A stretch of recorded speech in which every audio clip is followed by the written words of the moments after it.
होऊन मुलांना आक्रोशही केलाय।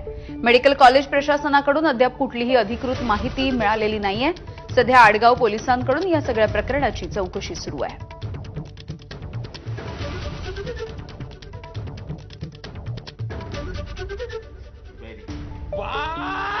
अरे माझ्या आईचा जीव आहे.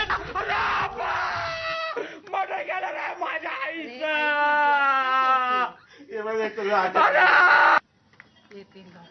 डॉक्टर नाही का इथं कोणीच?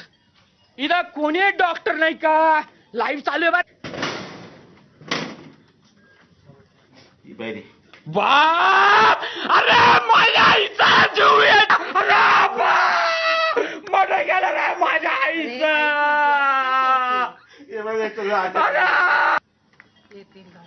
डॉक्टर नाही का इथं कोणीच?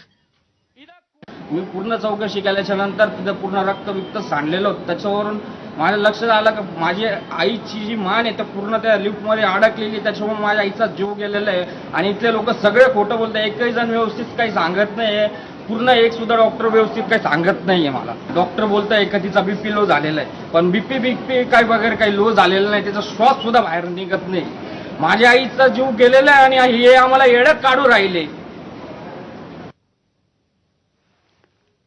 शुभम बोडके आमचे प्रतिनिधी आपल्याला याविषयी अधिकची माहिती देत आहे। शुभम, ही महिला गंभीररित्या जखमी झाल्याची प्राथमिक माहिती आपल्या समोर येते।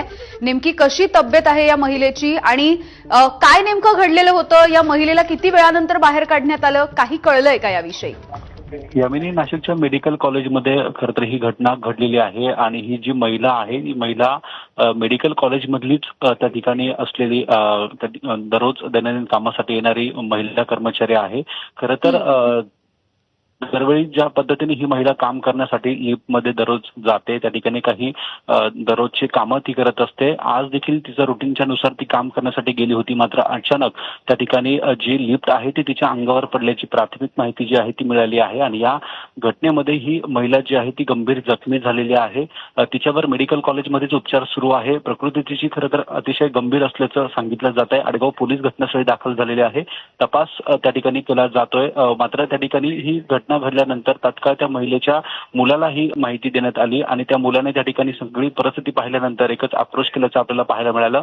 खरं तर या घटनेनंतर पोलीस त्या ठिकाणी तपास करत आहे, नेमकी ही अंगावर नेमकी कशी पडली, काय नेमकं त्या ठिकाणी घडलेलं होतं याचा सविस्तर जो तपास आहे तो पंचनामा करून आडगाव पोलीस खरं तर अहवाल देतील। अधिकृत माहिती मेडिकल कॉलेजकडनं कोणतीही मिळाली नाहीये, कारण या ठिकाणी जी घटना घडली त्यावेळी सकाळची वेळ होती आणि त्या ठिकाणी दररोज जे डॉक्टर आहेत ते रुटीन नुसार त्या ठिकाणी पेशंट